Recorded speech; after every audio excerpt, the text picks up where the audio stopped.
Good morning बच्चों। Class 7th में हम कौन सा सब्जेक्ट, हम मैथ सब्जेक्ट पढ़ रहे हैं।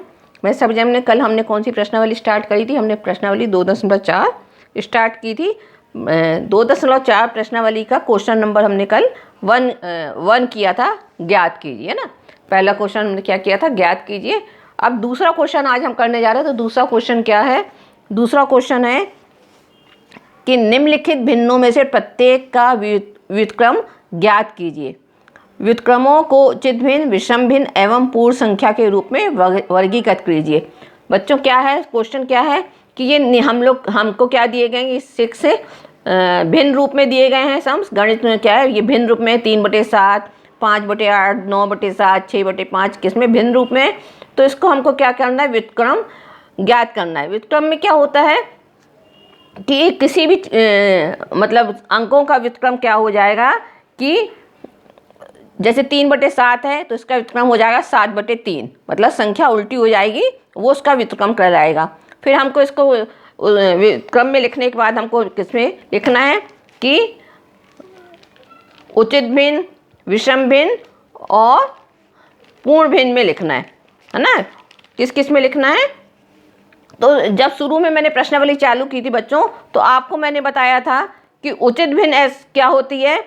ऐसे भिन्न जिसका अंश हर से छोटा हो, है ना। ऐसा भिन्न जिसका अंश हर से छोटा हो, मतलब जिसका अंश, मतलब ऊपर वाली संख्या छोटी हो, नीचे वाली संख्या बड़ी हो, तो वो क्या कहलाती है? उचित भिन्न कहलाती। क्या कहलाती है? उचित भिन्न कहते हैं। और उस भिन्न का मान 1 से कम होता है। 1 से कम कैसे होगा?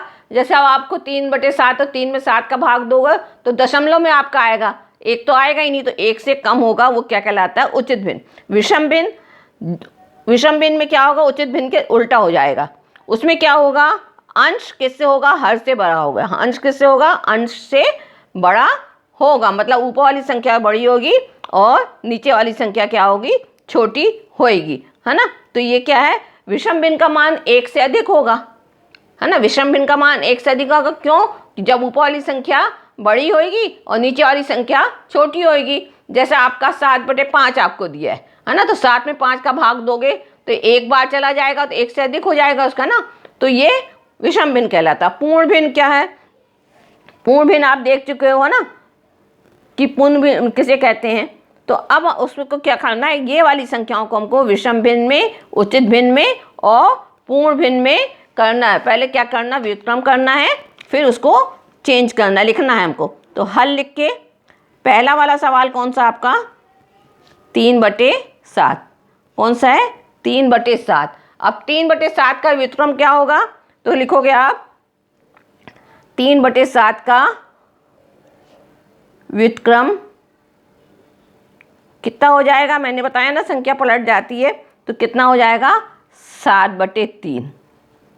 ठीक है, 3/7 का व्युत्क्रम कितना होगा? 7/3। अब ये 7/3 संख्या क्या है? उचित भिन्न है कि विषम भिन्न है?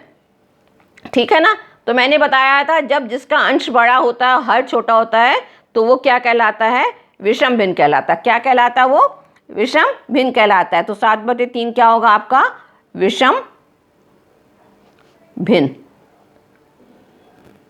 ठीक है, इतना समझ में आया बच्चों आपको?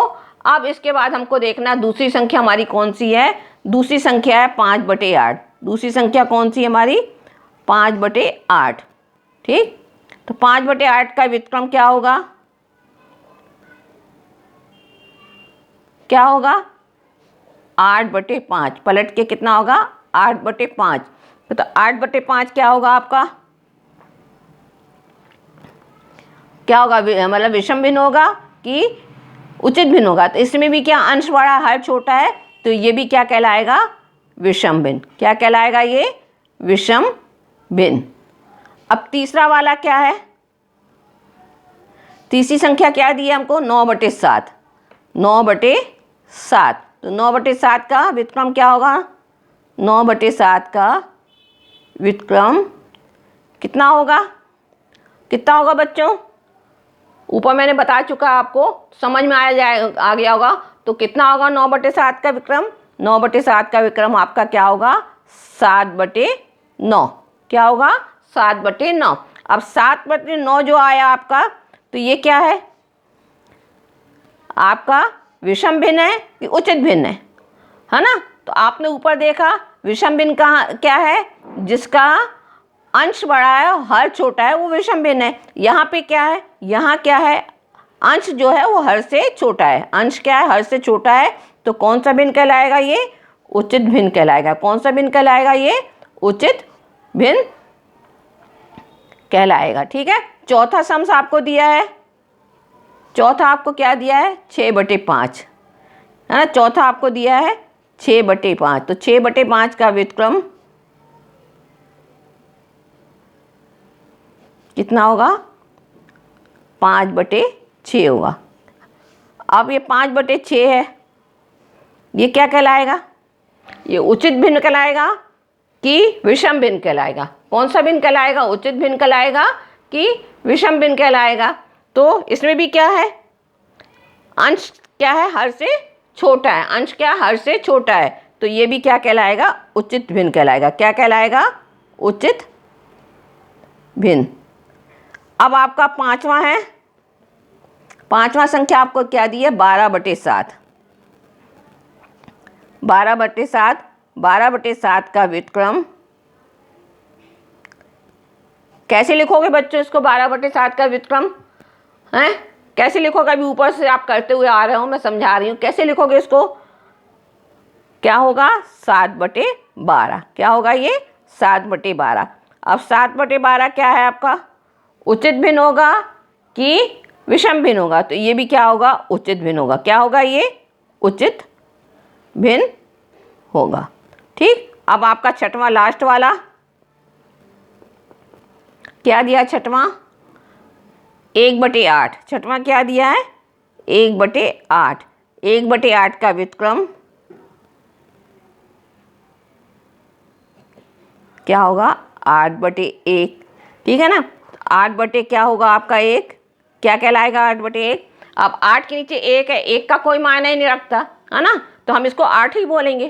तो 8 आपकी कौन सी संख्या कहलाएगी, आप है ना, 8 कौन सी संख्या कहलाएगी, 8 आपकी कहलाएगी पूर्ण संख्या। क्या कहलाएगी, पूर्ण संख्या।